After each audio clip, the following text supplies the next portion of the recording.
واش في خبارك ان الشركات ديال القمر ربحات في عام واحد اكثر من الشركات ديال فيراري ولامبورغيني، وهاد الفلوس كامله جابتها من جيبك انت ومن الاوهام ديال الربح السريع.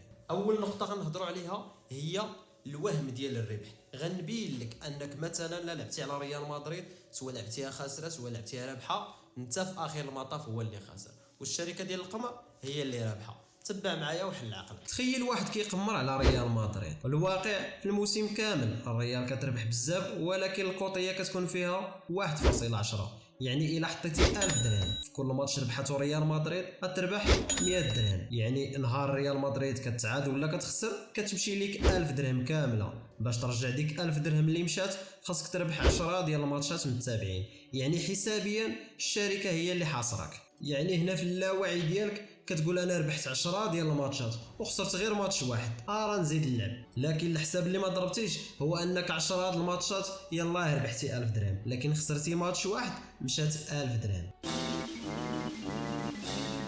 وكنظن ان الفكره واضحه. واش في خبارك انك سوا لعبتيها ريال رابحه ولا الريال خاسره، انت اللي خاسر والشركه هي اللي رابحه. غادي نعطيو واحد المثال اللي عطاه الاخ اسامه وسهل بزاف للفهم. غادي نفترضوا انني عندي واحد الكره وغادي نتيريها في العارضه وكاينين جوج بغاو يقمروا، لكن هنايا كاينين جوج احتمالات. الاحتمال باش غنجيبها صغير بزاف، لكن الاحتمال باش غنضيعها كبير. اذا هنا كاين القلب ديال الكوطيه. الاحتمال باش انا غنجيبها صغير بزاف، لكن الاحتمال باش غنضيع كبير. هنا الكوطيه كتقول لك هذاك اللي غيقمر عليك ب 100 درهم باللي انك غتجيبها غادي نعطيوه 1.8، لكن اللي غيقمر عليك انك غتضيعها غيقمر ب 100 درهم غادي نعطيوه في الكوطيه 1.2. يلا شد معايا الحساب. الا قمرت عليا غنجيبها الكوطيه غتكون 1.8، الا قمرت عليا غنضيع الكوطيه غتكون 1.2. غادي نفترضوا انني تيريت 3 ديال التيرات، جوج الاولى خسرتهم والثالثه ربحتها. الناس اللي يقمروا عليا غادي نجيبها المره الاولى خسروا 100 درهم، الثانيه خسروا 100 درهم والثالثه ربحوا 180 درهم، يعني في المجموع عندهم ناقص 120 درهم. والناس اللي قمروا عليا غنزقلها ربحوا في الاول 20 درهم وفي الثانيه 20 درهم وفي الثالثه مشات لهم 100 درهم، يعني في المجموع عندهم خساره ديال ناقص 60 درهم. What the dog doing? الى لاحظنا هنا كلشي خسر، اللي قمر غنجيبها خسر، اللي قمر غنضيعها خسر، يعني باختصار الشركه عمرها غتخسر. هنا غتقول لي لا الناس اللي ربحوا المره الاولى 20 درهم والثانيه 20 درهم غيمشيو بحالهم. لا يا حبيبي هادشي ما كاينش. هنا غندخلوا في سيكولوجية القمار. النقطة الثانية اللي غنهضروا عليها هي سيكولوجية القمار. علاش الناس ما كيحبسوش؟ كاينين بزاف ديال السيكولوجيات، لكن غادي نكتفيو بثلاثه اللي كيهمونا في هذا الفيديو. نعطيو المثال الاول ديال السيكولوجيا وهم السيطره. هاد السيكولوجيا كتخليك تظن باللي الفهامه ديالك هي اللي غادي تربحك ماشي الحظ. غنعطيو المثال باش توضح الفكره. واحد متبع الكره مزيان كيجلس كيحلل الماتشات، الريال عندها غيابات، البارسا لعبه في الارض ديالها والريح غتكون مجهده اليوم، اذا راه باينه شكون غادي يربح. كيحس براسو خبير ومسيطر على النتيجه، لكن في الواقع شنو كاين؟ تقدر تجي حمراء على تالي، تقدر تجي بيلانتي وكيصدق خاسر كلشي. هذه هي وهم السيطره. كاينه الثانيه هي مطارده الخساره، وهذه هي اخطر وحده لان هي اللي كتوصل الناس للافلاس حتى كيبيعوا حوايجهم وداكشي كاع اللي عندهم. غنعطيو المثال باش توضح الفكره. واحد قمر ب 100 درهم وخسرها، كيبقى فيه الحال وكيقول مستحيل نمشي دابا، غادي نعاود نقمر ب 100 درهم باش نرد غير 100 درهم اللي مشات، وكتولي عنده ناقص 200 درهم. وهكا كيبقى مطارد الخساره بحال شي واحد كيجري مورا السراب، كل ما خسر كيزيد يضاعف المبلغ غير باش يتعادل، لكن في الاخير الميزانيه ديال الشهر كامله كتمشي في ليله واحده. وكاينه الثالثه هي مطارده المكسب. هذه العكس ديال اللي فات. هذه كتجي في واحد اللي كيكون رابح، مثلا واحد حط 100 درهم وصدقات ليه وربح 1000 درهم، ما غاديش يقدر يمشي بحاله حيت كيقول له اللاوعي ديالو ان اليوم عندك الزهر، هذيك 1000 درهم غادي تولي 10 د المليون. لكن للاسف كيبقى يقمر يقمر يقمر حتى كيرجع بالناقص. يا حميد وفين راك انت مصيصه من هذا؟ النقطة الثالثة اللي غنهضروا عليها هي التاريخ ديال القمر. فوقاش بدا القمر والاسرار ديال الكازينو.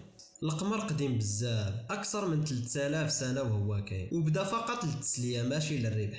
في بلاد الرافدين واليونان. واول كازينو كان في 1638 في البندقيه، وقدوه بلا شراجم وبلا ساعات. هرب يا معلم، هرب، عفط ما تشوفش من وراك، فهمت؟ باش الواحد يفقد الاحساس بالوقت وما يعرفش واش الصباح ولا الليل، ويبقى يقمر لاطول مده. كتدخل المحل ديال القمر ولا الكازينو مع الجوج ديال الليل، كتلقى الضوء مجهد، الموسيقى خدامه، وما كاينه حتى ساعه في الحيط ولا شرجم كيبينوا واش طلع النهار ولا باقي الليل. والهدف واضح، وهو يبنجو لك الاحساس بالوقت. تقدر دوز 12 ساعه وانت كتقمر وكيحسب لك غير ساعه واحده، حيت العقل ديالك مفصول على العالم الخارجي. النقطه الخامسه اللي غنهضروا عليها هي على الارباح اللي كتدخل هذه الشركه.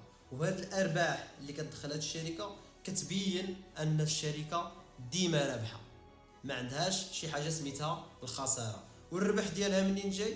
هي من الجيب ديالك انت الا كنتي كتقمر. واش في خبارك ان واحد الشركه ديال القمر بلا ما نذكروا الاسم ديالها لانهم مشهورين بوحدها ربحات في 2023 اكثر من 2 مليار دولار ربح صافي، اكثر من الربح ديال الشركات فيراري ولامبورغيني. وهاد الفلوس كامله جايه من الجيوب ديال القماره الخاسرين. وحتى دوك اللي كيظنوا راسهم رابحين فاش كيحسبوا الحساب ديال التاليد العام راه هما خاسرين. النقطه السادسه اللي غنهضروا عليها هي واحد الخدعه كيديروها لهم في واحد اللعبه من القمر سميتها سكراتش كارد. باش اللي بغى يبحث عليها سميتها سكراتش كارد. وهاد الكارطه هذه فرنسا فرضات على الشركه ديال القمر تعطيها الاحصائيات، والاحصائيات كالاتي: كيخرجوا 24 مليون ورقه، وكاينه فقط 6 مليون ورقه هي اللي رابحه، 18 مليون ورقه كامله خسر. ولكن الاغلبيه ديال هاد 6 مليون ورقه اللي دايرينهم رابحين يلا كيردوا فلوسهم اللي هي 5 دولار باش كتشري الورقه. اما الجوائز الكبيره راه 0.0001% اللي تقدر تجي فيه، اللي تقريبا نقدروا نقولوا مستحيل.